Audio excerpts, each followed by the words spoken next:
নমস্কার বন্ধুরা, আজকে আমি চলে এসেছি 10 টাকায় 12টা ফুচকা খেতে। আসুন এই কাকিমার সাথে একটু কথা বলে নিই। কাকিমা, সত্যি কি এখানে 10 টাকায় হ্যাঁ, 12টা হ্যাঁ। ফুচকাই পাওয়া যায়? সত্যি ১০ টাকায় ১২ টা ফুচকা পাওয়া যায়। যাক, আমরা তাহলে ঠিকঠাক শুনে এসেছি নাকি?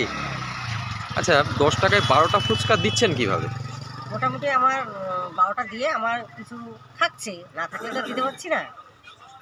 না, এখন তো মানে বেশিরভাগ জায়গায় দেখছি 10 হ্যাঁ, টাকায় 5টা, ছেলের উপরে আমার সর্বোচ্চ যদি দিয়ে থাকে যে 6টা দিচ্ছে।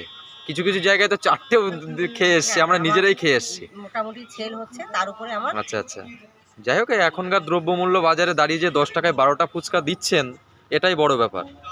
এই বন্ধুদের দেখাতে পাচ্ছি ফুচকার সাইজটা যথেষ্টই বড় সাইজ। আর এখানে সব রকম ফুচকাই আপনি পেয়ে যাবেন আপনারা আসলে। জল ফুচকা, চাটনি ফুচকা আর দই ফুচকা, ঠিক বললাম তো? চকলেট ফুচকা। চকলেট হ্যাঁ, ফুচকা। চকলেট ফুচকা। আচ্ছা, এখানে আবার স্পেশাল একটা ফুচকা আছে, সেটা হচ্ছে চকলেট ফুচকা।